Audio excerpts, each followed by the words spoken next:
Hello, good afternoon, everyone. Dan Cohen with MintPress News here. Apologies to everyone who's been waiting. We're starting 19 minutes late. Let me just tweet out that we're live now, and we will have a great episode with our guest today.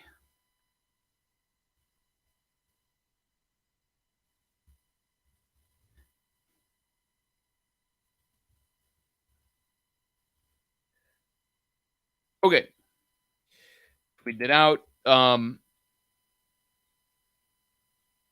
Okay, so again, I'm Dan Cohen with MintPress News. Today, I'm going to be talking about the election of Gustavo Petro in Colombia, the left-wing candidate who just won, who's the president-elect, won a somewhat close race, but it's a very historic race because Colombia has never actually had a left-wing president win. It's always been the left-wing candidates in previous years, especially in the around 1990, were assassinated. So, and in 2016, the Petro was defeated by Ivan Duque with the help of drug traffickers who bought a lot of votes. So I have a really great guest. We have Víctor de Currea Lugo, a longtime Colombian journalist. And I have to say it's pretty difficult to find any Colombian journalist who speaks English. I felt, like in my work in Colombia, when I was there and the work I've done and following Colombia over the last few years, it feels like a little bit of a separate world. All of the incredible scandals that happen there just don't get any attention in U.S. media. So, the anti-imperialists and anti-war movements are really not very clued into what's happening in Colombia. And this is a country that plays such an incredible fundamental role in U.S. control over Latin America, which is, something we'll discuss. I think it's the most important country for U.S. imperialism in Latin America. So the implications of Petro's election are really huge. I want to, yesterday when we did this, before I ended the stream, we had just basically a hiccup. Victor wasn't able to join us at the last minute, and so I gave kind of a history. I want to just, give a really, I don't want to keep Victor waiting a long time, but basically, I think, in order to understand how important this election is and how significant this election is and for the future of Colombia, you have to understand the past, the history. And so Colombia's, just briefly, I'll explain my understanding. Just Colombia has been its recent history, though, basically during the Cold War and up to today, has been shaped by U.S. empire. And the 52-year civil war that formally ended in 2016 with a peace accord was basically a product of the U.S. coming in and telling the Colombian government what to do and how to do it. And especially since 2000 with Plan Colombia and then in recent years. So I don't want to spend too much time on that just because Victor is waiting and there's a lot to talk about there. So let's bring our guest in. Hey, Victor, can you hear me? Yes, I All can right. hear. Perfect. Thanks a lot for joining us. So, first of all, what is the feeling? What is your feeling? What's kind of the popular feeling in Colombia, 3 days after Gustavo Petro won? Well, this is amazing because we were like, under the power of the control of the two traditional political parties or the elites during more than two centuries. There is not a single government that can be called leftist or progressive or popular in the Colombian history. Then I was particularly really afraid because some candidates in the elections in the past were killed before the elections. Not only the local level or regional level, but also in the national level. We have a lot of important candidates that were killed just few months or few weeks before the election. I was really scared that Petro could be killed. Fortunately, it doesn't happen.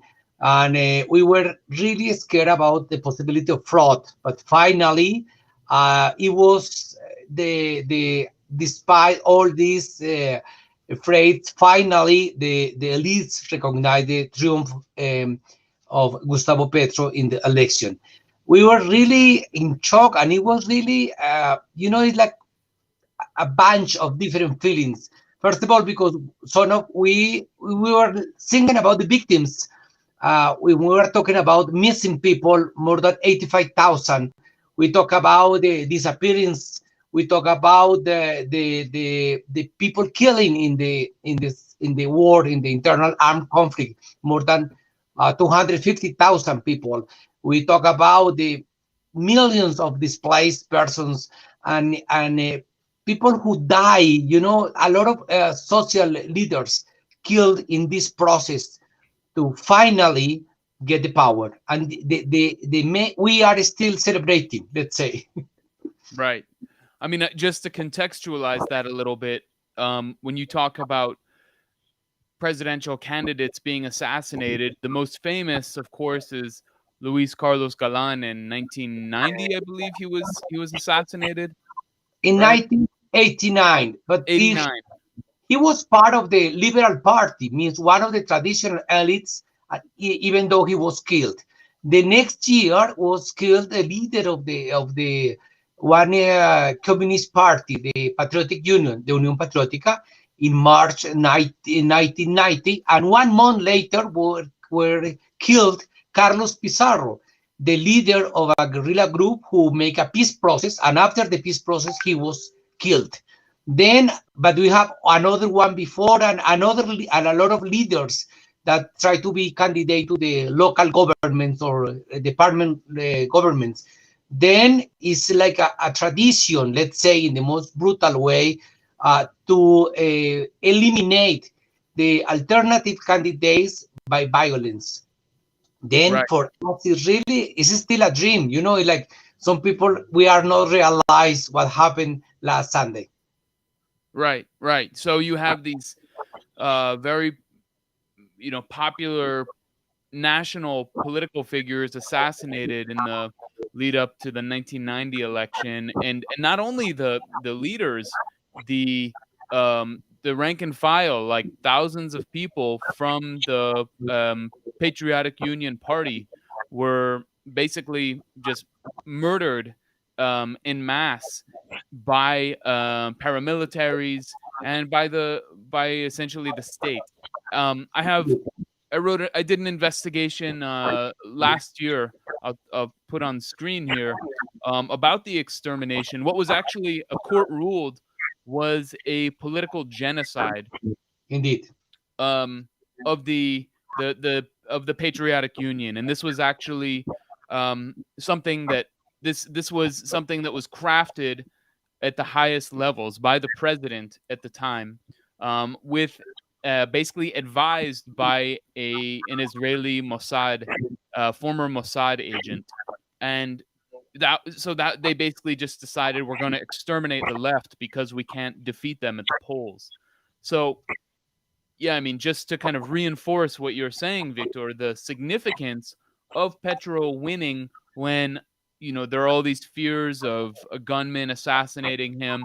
There are, of course, the paramilitaries continue to assassinate huge amounts of people, and in 2016, well, there have been so many political figures assassinated, and then, of course, as you said, there have been so many social leaders assassinated too. So you have something like 1,500 social leaders assassinated since the peace accord was signed, and around 300 some ex-combatants from the FARC who have been assassinated too. So Colombia has been just an incredibly has a very, very bloody history. And tell me if this figure is correct or this is correct, but Yeah. through all the years. Yeah, unfortunately, you're right. And it's like when you think about the big goal of the peace process in Colombia is to stop the killing of civilians. Just see, this is a huge objective. And the most important is that the elites in Colombia always try to resolve, the contradiction, the political contradiction, killing people. As you mentioned, it was a political genocide. This is the legal definition. When you attack a leftist political party and kill more than 5,000. Later on, is all these alternative voices has been or persecuted or has been accused, by um, false accusation, and right now some of them are in jail or in the exile. Then for us was like, in the Latin American perspective, the Venezuelans elites accepted the triumph in the elections by Chavez or Lula in Brazil or Evo in Bolivia, but we didn't expect that the elites in Colombia would accept the results. Finally, it happened, but now we know that we have to confront, to challenge a big opposition. You remember the measures supported by USA, by the way, against Allende, the president of Chile in the 70s, the campaign of the against Nicaragua Sandinist revolution in the 80s, the block, the economical measure against Cuba in the 90s, and the decision in the last decade against Venezuela. We know that now the decisions in the media, the political decision, they try to contaminate the environment in Colombia, the political environment, with a big lies, like about the price of the dollar, about the investment, the foreign investment in Colombia. They try to create some kind of economical panic to affect the governance of Petro. Despite that, Petro is not already the president. The president is still the Ivan Duque. But now it's like we really believe that there is a complot between the economical actors, media actors, political actors, in order not to allow the Petros government to develop his program. Right. Well, so I mean, I want to talk about who Petro is first. He's, I don't, from what I understand, he's not like a Castro or a Chavez or like a revolutionary figure. He's more kind of, he's on the left but closer to the center than like someone calling for revolution. And hold on, let me say this, and then you tell me exactly if I'm wrong. Or I've seen he's said some statements about Nicaragua attacking the Daniel Ortega and accusing he had a tweet comparing. I'll show you here. I'll pull the tweet up. And this is not because I want to attack Petro or anything or the election. I just want to have an appraisal.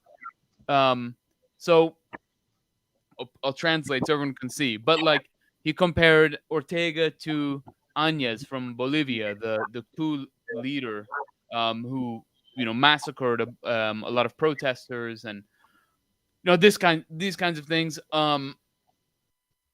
Also, but at the same time, he has spoken about Assange, Julian Assange. And wait a minute, are we looking at the right one? Yeah, so we're looking at the right one. And then if we can get to let me just get to the right tab. So, like here, for example, he's spoken even as recently as 6, 7 months ago. He's spoken in support of Assange, which obviously the U.S. is not going to like. I mean, this is from January 2021.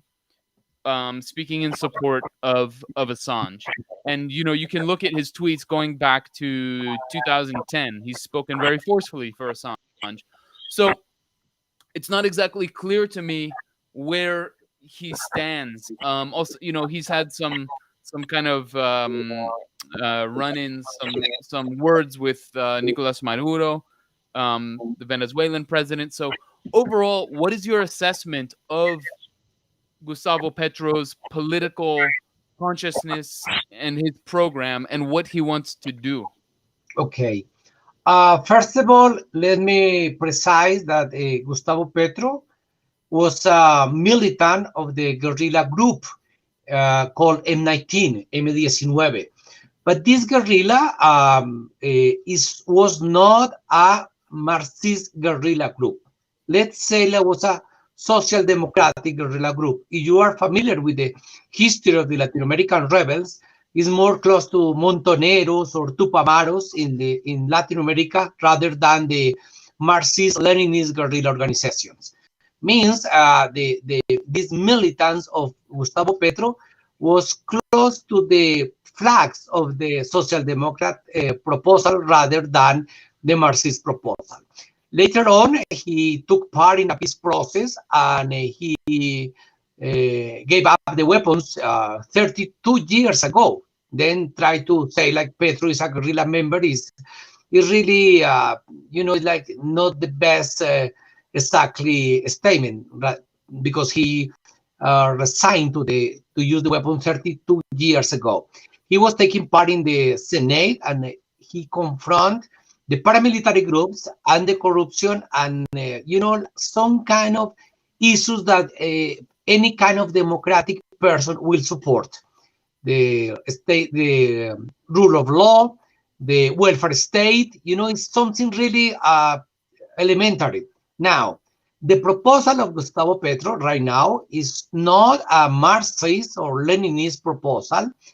He don't vindicate any kind of authoritarianism. He has taken distance from governments from Nicaragua and Venezuela, even though he is clear the need to create a block of unity in Latin America.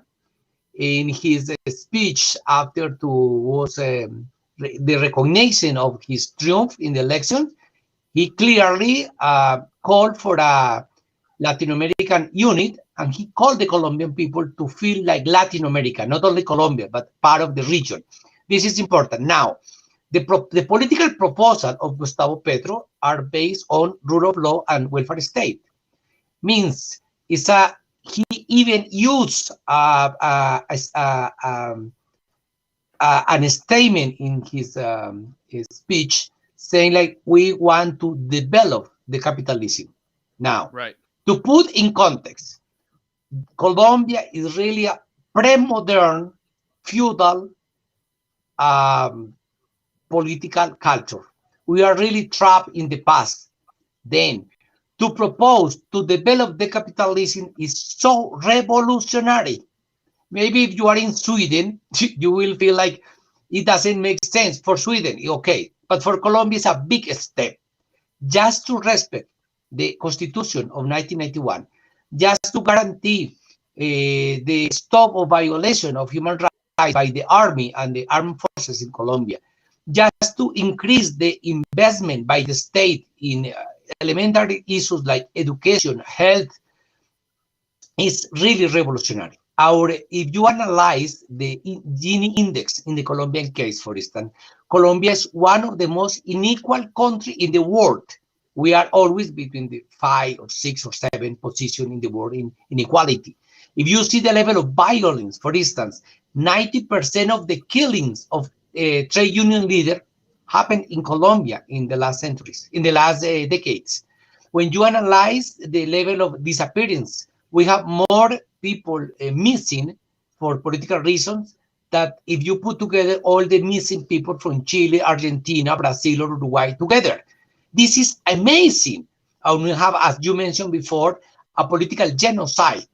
Then, just to guarantee the respect of the rule of law, the respect this social contract called constitution, if we increase the coverage, the access to health, the access to education, it's a huge step. In this way, Petro, you have to put him in the scope of the social democratic countries, and the social democratic policies or proposal, rather than Marxist proposal. Yeah, I mean, I think one of the biggest issues, of course, in Colombia has been the peace accord, and the Duque government has been completely opposed to the peace accord. And if you look at the contents of this 2016 peace accord, for people who are not familiar with this peace accord in 2016 ended 52 years of civil war between the FARC, Marxist-Leninist Revolutionary Group, and the Colombian government military, which was basically horrible for the country.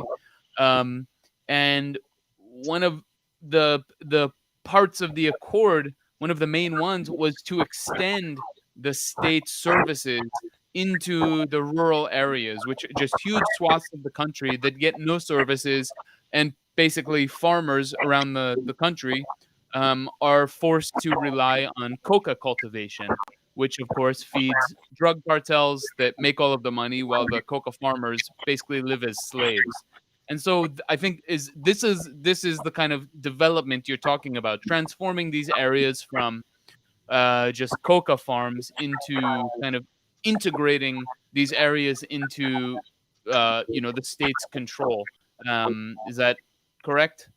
Yeah, the peace process that you mentioned include 5 elements. The first one is development of the rural area, the agricultural reform. It means the possibility to count on electricity service in the national level, especially in the rural area. Sovereignty, food sovereignty program, aqueducts, community aqueducts in the rural area, some highways. I mean, I have problems with the people say like this is Castro Chavism. I cannot imagine that a highway to sell and to buy products is Castro Chavism. This is a clear capitalism. And the second point was about political participation, because the participation in the political arena until last Sunday was just limited to the political traditional parties. The third one is related to the drugs issues, including the crops of cocaine and marijuana. And the fourth one is about the victims, and the fifth was about the end of the conflict. Unfortunately, the government didn't understood the importance to apply the development of the rural area and the political participation, as well as the how to manage the crops of the drugs, the illegal cultivation. Now, what is the problem? All this space that FARC abandoned, when FARC demobilized, they abandoned a lot of region, has been occupied by another guerrilla group like the National Liberation Army, the ELN, or the paramilitary groups. It means the failure of this peace process, this huge values, unique opportunity, the government didn't pay attention properly and to develop the state, the welfare state in the region. It's not a matter of to send troops. It's not a policy solution, not a military solution, but a social economic solution. It was a huge issue. Then some people say in Colombia, and maybe you hear in USA, like the peace agreement try to give the country to FARC, give the country to the leftists. Not at all. It's to develop the country. Now, what some of the issues that were included in the peace agreement now are in the agenda of Gustavo Petro. And any kind of social democratic policy for Colombia have to take into account these points. Now, one of the most important points that you already mentioned is drugs issues. According to the experts, around 95% of the budget, the gains from the drugs business are in the international circuits. In Colombia, in the best case, only 4% of the money remain in Colombia. We put the crops, we put the killings, we put the blood, but you don't get the money. Now, part of the solution means a clear agenda, a clear commitment, of the international community, how to establish a international drugs policy, but is not killing people, is not persecuting the farmers who produce coca leaves as a criminals, as a big gangsters, because they are not. They just need to survive. And sorry to extend me 1 second more, but if you want a rural area, if you are a farmer living in the rural area in Colombia, you try to cultivate corn or potatoes, and it doesn't produce any single benefit for your family, and you have the possibility, the only option that you have is to produce coca leaves in order to survive, you will do that. Then we cannot criminalize the farmers. We have to look for comprehensive solutions, including the international market. And we have two examples: how to reduce the hectares of cultivation following the example of Bolivia, or how to fail following the example of Afghanistan. Right. I mean, I was in Colombia in 2020, in December 2020, and I went to Argelia, Cauca. So this is a region, an area where one of the biggest coca growing regions in Colombia, and also there have been many massacres, one of the most dangerous, so many social leaders killed. And I went there to investigate some of the massacres, and the farmers I spoke to, they made the exact point that you're saying, that they don't have any choice but to grow coca, that otherwise it's that or starve to death. And part of the peace accord was that they would do crop substitution, that the government would help them grow alternative crops and then get them to markets to sell them. And that's something that never happened. And in fact, after the peace accord, the production of coca continued to grow. And as you said, again, really important point, Colombians are not the ones making profits from these from coca. It's international drug cartels, Mexican and American, really, that make. I remember a study that was published in The Guardian that showed they make 98% of the profit, and then this money is laundered through banks, and so these are the things that were not fulfilled in the peace accord, that on paper were extremely important, but didn't happen. And so you're saying these are large, like, how much of what was not fulfilled in the peace accord is part of what Petro wants to do? Well, I think that it's possible, to the agreement, the peace agreement, is a means as well as the policy by Petro. And we have to see what is the end of this policy, and is to modernize the rural area and to give another opportunities, but most that to substitute growth, we have to substitute local economies. And this is the most important. How we offer, for instance, some kind of rentability if you produce corn. Colombia, we import food. We import corn from USA. We have import even coffee.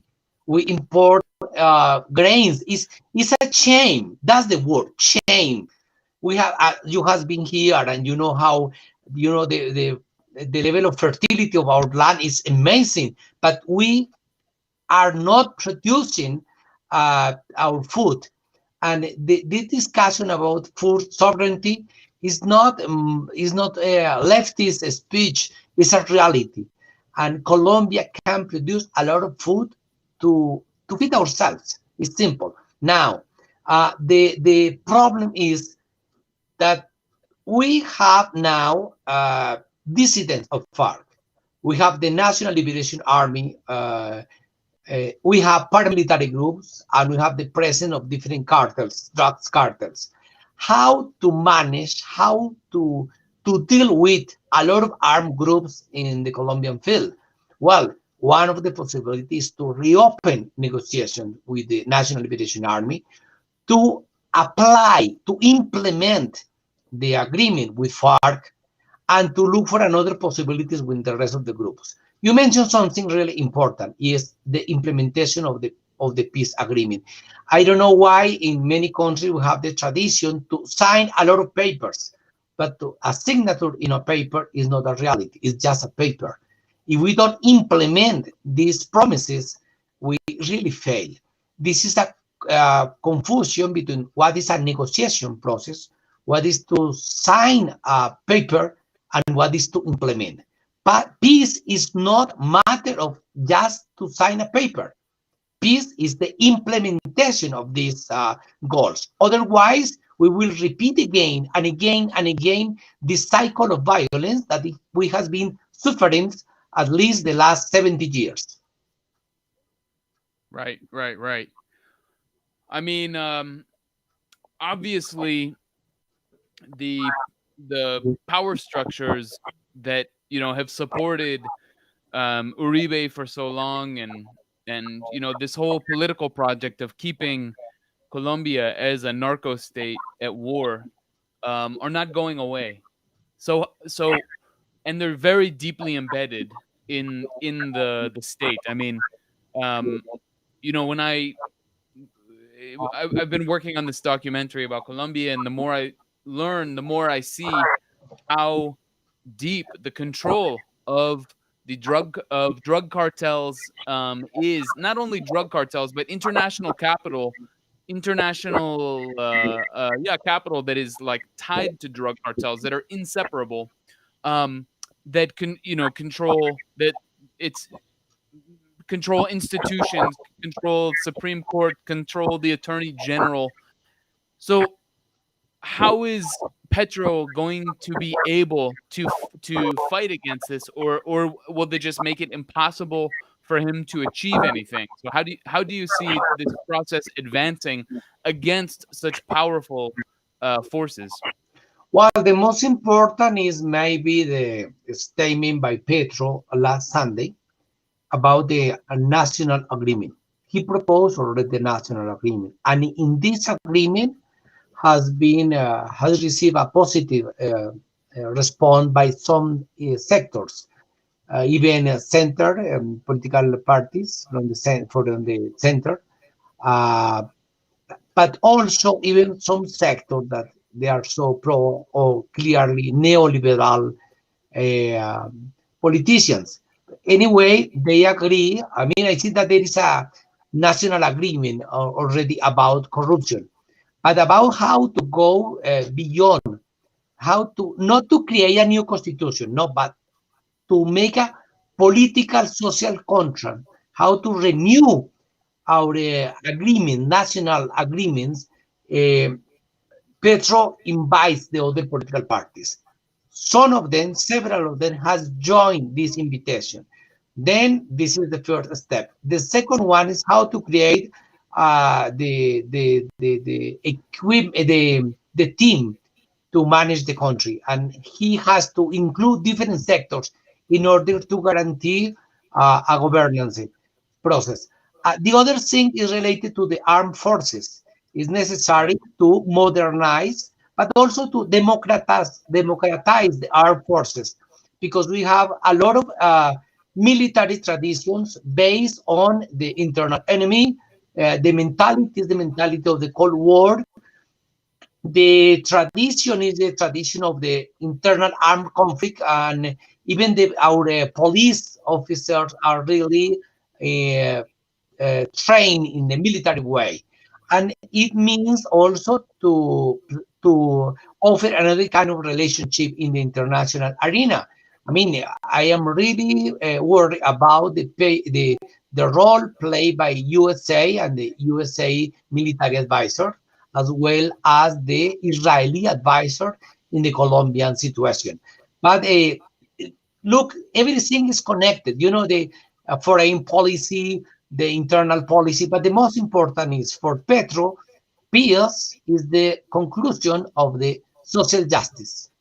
And in this way, a lot of actors has been involved how to go beyond the words. Now, the opposition, the right wings and the paramilitary structures, they will not make easy the task to Petro.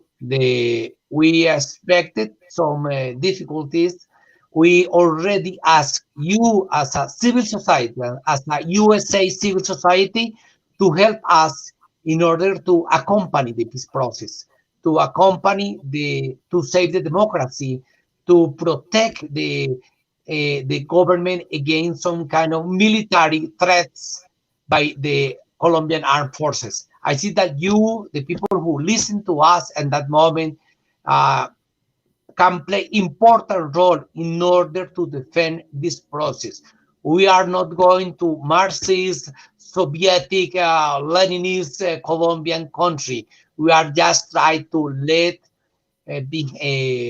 behind, yes, the criminal practice, the drugs dealer, and the feudalism and pre-modern country.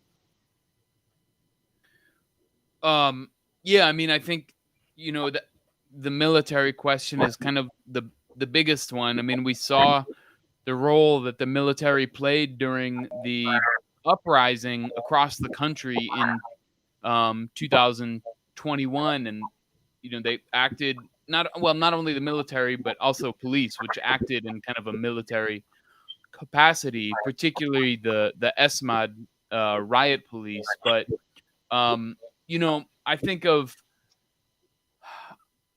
I wonder at what point, I don't know, would the military step in and carry out a coup, or is that more of a thing of the past? And perhaps, you know, if Petro is really pushing something that fundamentally changes the character of the country for the U.S. and for, you know, international capital, are they going to seek to get rid of him? So would that be in maybe a military coup? Would that be in like a kind of legal using like lawfare, as they did with Lula da Silva in Brazil, which is maybe a more modern way to give it like a nicer look.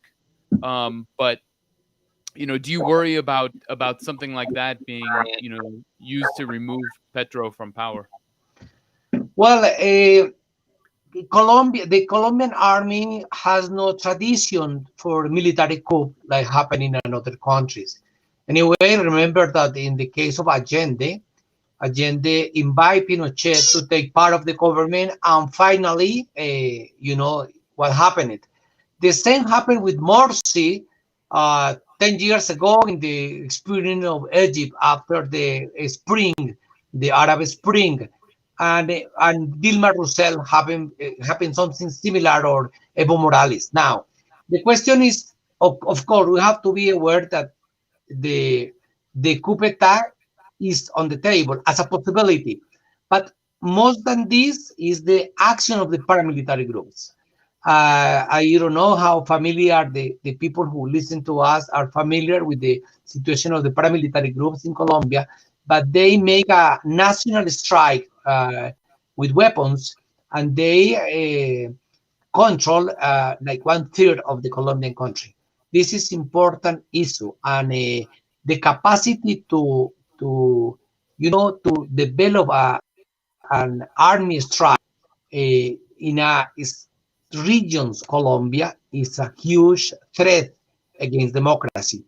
Now, it's not only how is possible a coup d'etat, but how will behave the intelligence service, how will be the relationship with other countries, the risk of military action in order to provoke or to deteriorate the relationship with Venezuela or Nicaragua, for instance, or Ecuador or Peru. You know, it's many things on the table.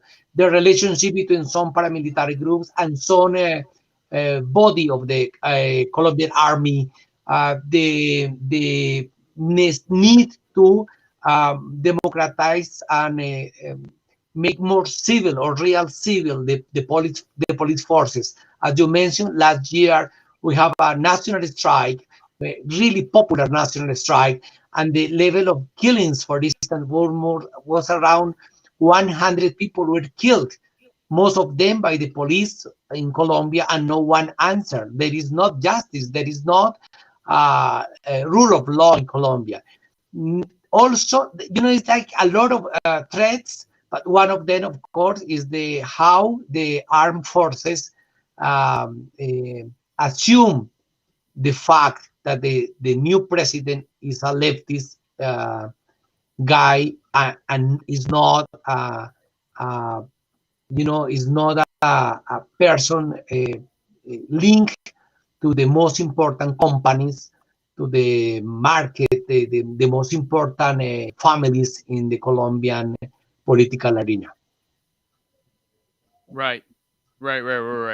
Yeah, I mean, I guess just so people understand the paramilitary situation, after the peace accord was supposed to disarm, the government was supposed to disarm the paramilitaries, and that never happened. And then when the FARC disbanded, there were some of them, over the vast majority gave up their weapons, but a small number became what they call dissidents, where they refused to give up their weapons. Some of them, correct me if I'm wrong, Victor, some of them were ideological, but a lot of them became like basically mercenary kind of type. So they call them FARC disidencias, but they're not affiliated with the FARC.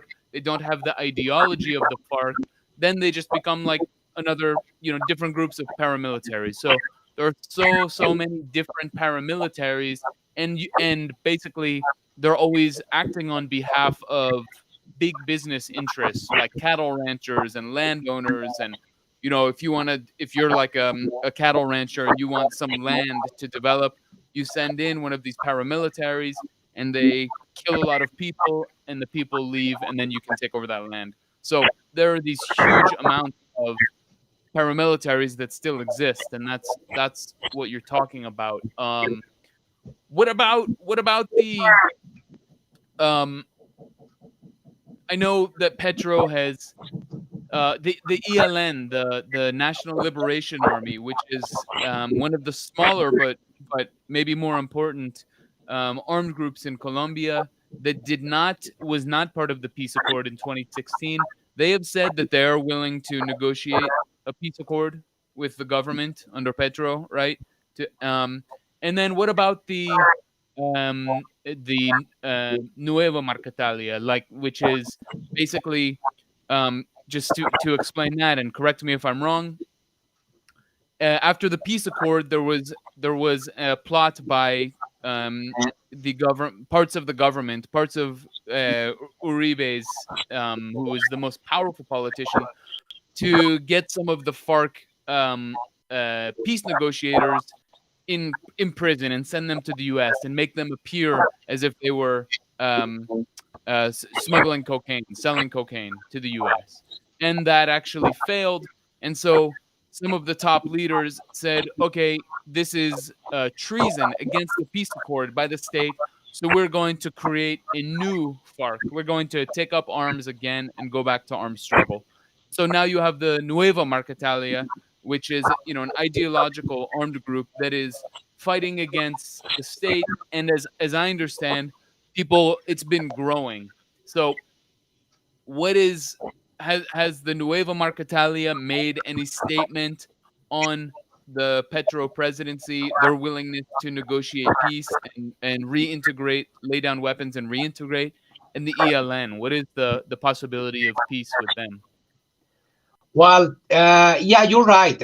We can identify, just for in order to make simple the explanation of the dynamic of the armed conflict currently armed conflict in Colombia, three sectors. One is the National Liberation Army, is the, as an organization, is the biggest one, is the more with a clear political agenda. The second one is the new Marquetalia, the Nueva Marquetalia, that is like the dissident that we can call properly dissident of FARC.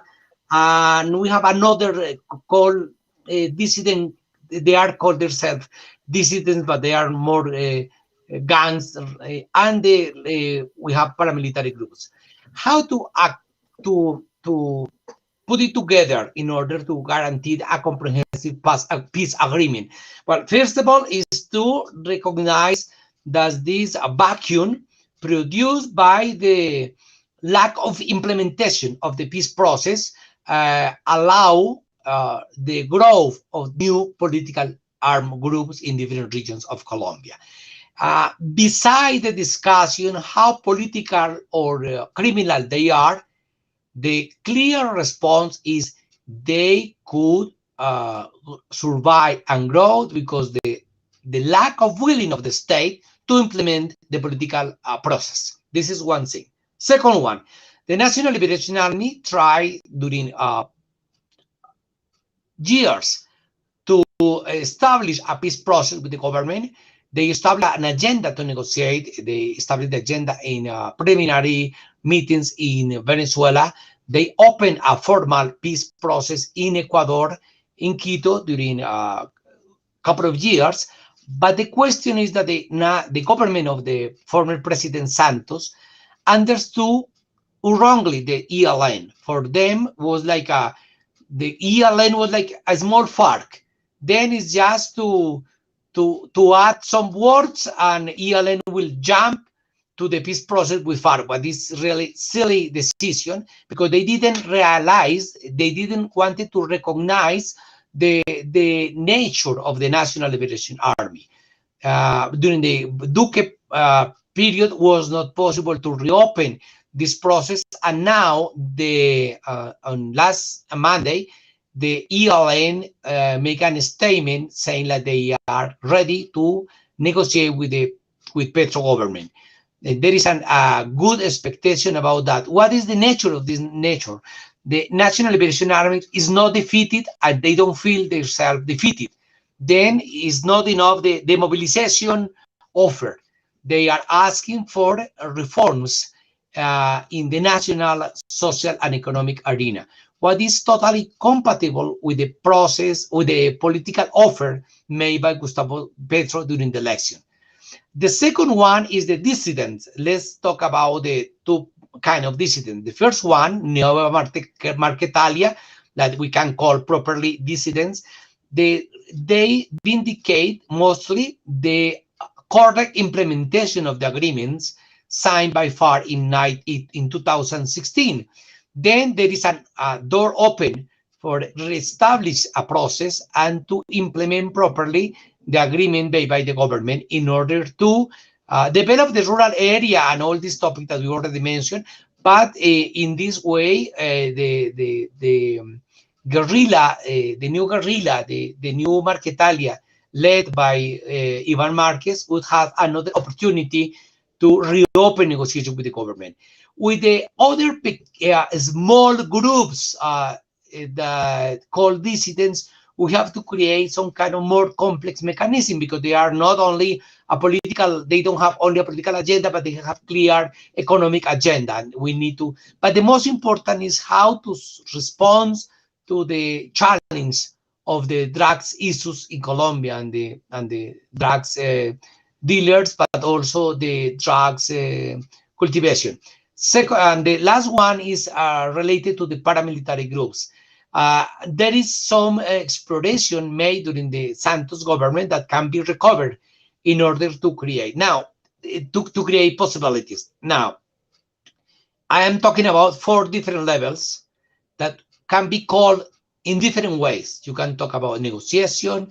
You can call about the acceptance of the rule of law, whatever. Not to create one table, an homogeneous table for all the actors. You can develop 4 different tables with different names, with different velocities. It doesn't matter. But in order to solve the problem of the armed groups in Colombia, it is not this system that we used during the last, let's say, 40 years of to negotiate with one group and later on with the other is a failed strategy. And I see that we have to try with a new kind of a new model, and this model is to put all the eggs in one basket, a comprehensive peace agreement. I know that is more complex, has more difficulties, is slower than the other, but is at the end of the day is more effective. So you see like a new agreement necessary, with the kind of different armed groups, the with all their differences, to basically achieve like a lasting, real peace for the country. Yeah, that's the goal. But of course, we have to talk about not to prioritize about weapons. That's not the discussion. When you have the money from the NARS for the drugs issues, you can buy whatever. You can buy a lot of rifles and weapons. This is not the problem. It's not what to do with the weapons. The problem is what to do with the cocaine crops, what to do with the poverty, what to do with the exclusion. And later on, we can talk about the weapon. But the weapon cannot be the axis of the peace building. The peace building should be the society. It's like, just let me give you an example. I was talking I was working as a humanitarian worker years ago in the sorry, I have a problem with my connection now. I was working in Africa in the in the with the genocide, during the genocide, and we have there 81 per each 1,000 children was the infant mortality, and we have in Colombia regions that have 80 per 1,000 alive. It means when I wanted to say is like we have data of mortality and morbidity in some areas of Colombia that are comparable with the data in Africa. When you have this level of exclusion, when you have a region that take days to get medical services, or schools without teachers, and you have a medical installation without doctors. I mean, it's like when we propose as Bengal of the civil society, as well as is try to do Petro, is in order to guarantee these two simple things. Is rule of law and welfare state. This is not too much in a country with resources to do that. How do you see Petro's approach to foreign relations? I mean, obviously, Colombia has been heavily involved in the coup attempt in Venezuela, hosted Juan Guaido, held the Venezuela Live Aid concert in Cucuta, which I went to. Actually, I was there in Cucuta for that freak show. And Duque has taken a very, very anti-Venezuela, anti-Maduro stance, and now just today, I'll see if I can pull this up on the screen. We saw, no, that is not it. Oh wait, wow. Petro deleted his tweet. Oh no, there it is. Sorry, I got it. So he says that he's communicated with the Venezuelan government to open the borders and restore the full exercise of human rights on the border. And then also there was a statement from the Venezuelan president, Nicolas Maduro, saying that, let me pull that one up. That one saying There it is.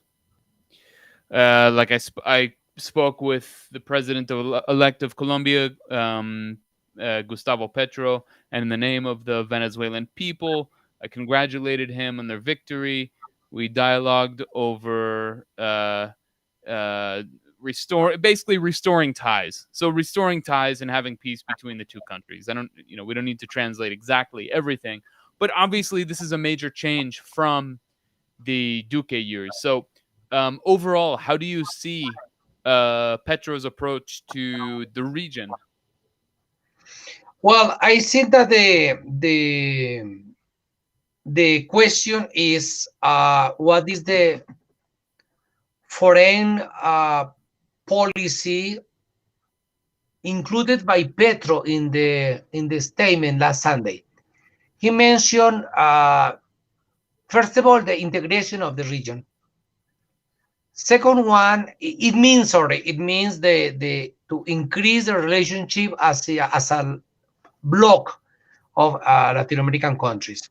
Second one, is clear that he is ready to open the borders with Venezuela.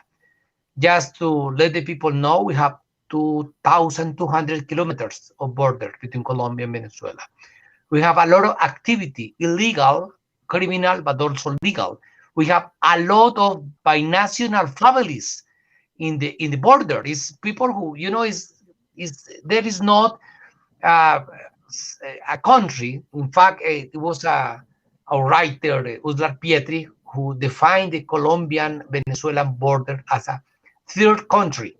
The first one is Bogota or Caracas, and the second one is the other capital, and the third one is the border. We have a lot of migrants, Venezuelan migrants living in Colombia, almost 2 million, but we have already more or less the same amount of people, Colombian people, living in Venezuela. Right. Then it's a huge complexity agenda.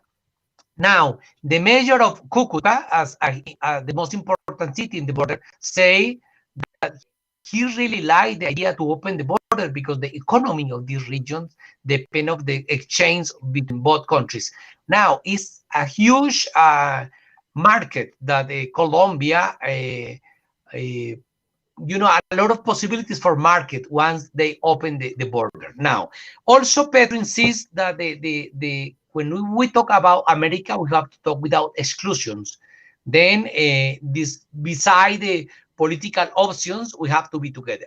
He mentioned USA in his speech last Sunday, just to say like even the relationship with USA should take into account the environmental agenda. It was really good because it's to think about not not only thinking about Washington as the referent of the foreign affairs policy of Colombia, but we have to think about Europe. We have to think about the regions. We have to think about Venezuela. Now, in this idea, Petro want to put the country, to put Colombia to play a role in the arena of the environmental agenda, the climate change challenge, and I think that this is a new issue for the Colombian country. Is to be more independent, to be more to keep distance, a healthy distance, let's say, from USA authorities. In fact, despite many things that people used to say against Petro, the current president Duque, should wait 6 months to make a phone call with the President Biden. And now Petro has been elected, and 2 days after to be just elected, he was talking by phone with the President Biden, based on a respectful bilateral relationship. I think that the Colombia has a lot of potential to contribute to democratic issues, but also the environmental agenda in the world. I mean, I'm looking. Let me pull up the tweet from Petro on his his conversation with. So, okay, we'll just translate into English. He calls it a more normal diplomatic relationship. He had a conversation with Biden, and Biden said a more equal relationship for the benefit of both peoples. So the question is, you know, I think it would be foolish to trust Biden, and to trust that the United States actually wants Colombia to have some kind of sovereignty or independence and chart its own path, especially considering how important Colombia is for projecting U.S. power throughout Latin America and the Caribbean. So certainly there should be a more equal relationship, but I can't help but wonder what the U.S. wants to do, how it sees, what possibilities it sees with Petro and power, and what agenda there really is. Because I simply don't trust, and I don't know about you, but how do you see the U.S. Colombia relationship changing beyond the words of what have been said? Well, as you may know, Colombia has been called the Latin American Israel because to be That honest, was Chavez. That yeah, was that was Hugo Chavez who said that first, right? The the yeah, the Israel of Latin America. yeah, but this is not a big lie. I see that is close to the truth. If you think about the influence and the role played by Israel in the Middle East and the Colombian role in the region, but also the lack of democracy and double moral and the killing of civilians and the double standards and the lack of democracy. Well, it's a lot. Thinking about that, it's a lot of coincidences. I think that this was not a lie. Well, to be independent means concrete issues. For instance, Petro are talking about food sovereignty. Food sovereignty necessary put the discussion about the agreements, the economic agreements, the free trade agreements between Colombia and USA, for instance. This is an economic arena. The other point about is about drugs issues, because as we mentioned before, is a international challenge. The other element is the role played by Colombia during the government of Duque to provoke, to how you say, I don't find the correct word, but it's like to provoke tensions with Venezuela in the border, Mhm. and to support all this narrative trying to intervene in Venezuela and to provoke a binational armed conflict. It's all these elements are on the table.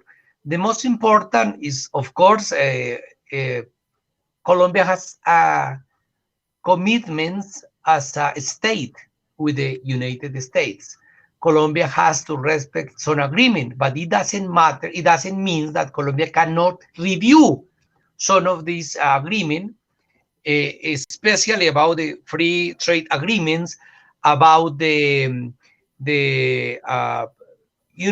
to recover the independence, for instance, of the armed forces, the influence of the military advisor of USA in the internal development of the conflict, and the internal uh, administration issues of the armed forces are really big one.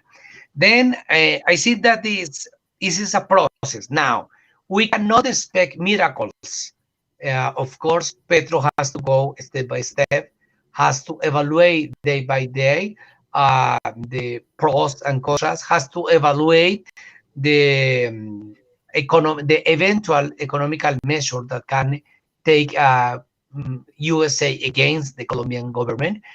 Has to evaluate the international investment, has to evaluate the claims of the civil society.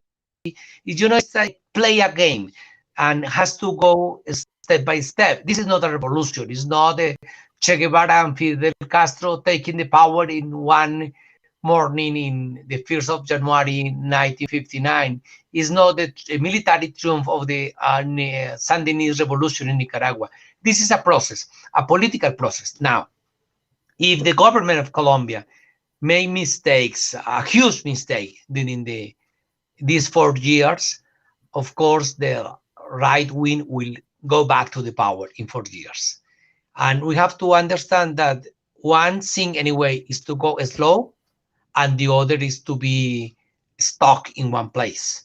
And we will see what happens. Of course, there is a lot of hope, a lot of hope. I have not seen too much people crying of happiness in my country.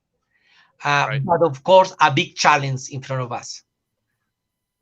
Right. I mean, that's definitely one thing, that no matter what happens from here, the election of Gustavo Petro is really an incredible moment, and you know, I wish I could have been there for the election, but you know, seeing the reaction from Colombian friends of mine and on social media, in news reports, is pretty incredible, and I think it was pretty shocking in a lot of ways for everyone to see that this could happen. But, you know, myself, I guess the term I would use is cautiously optimistic, that Colombia, which has been through so much unspeakable horrors, and until, you know, the present day, could begin this political process. And so I don't know, I'm hopeful that something, that things will, you know, begin to evolve, but I'm also fearful for what the United States and its allies might try to do to stop that process from happening. Do you when you say this is, you know, it has to be a step-by-step process, do you see any similarities with someone like AMLO in Mexico, who is obviously, you know, not saying one day we're going to change everything, and is in Mexico, you know, obviously a very violent country plagued by drug cartels, and there are similarities with Colombia, and he's taking a step-by-step approach. Do you see similarities? Well, to be honest, I have not studied properly the Mexican case. Then I prefer not to give any opinion because I will be responsible. But anyway, I think that the Colombian government, the Petro government, has to study properly and quickly what happened in the attempt of transition in Brazil, in Mexico, in Bolivia, the mistakes made by our brothers and sisters from Nicaragua, Cuba, Venezuela, Ecuador. You know, it's like we are not talking about slogans. We have to talk about policy. When we cannot talk about dreams, we have also to talk about realities.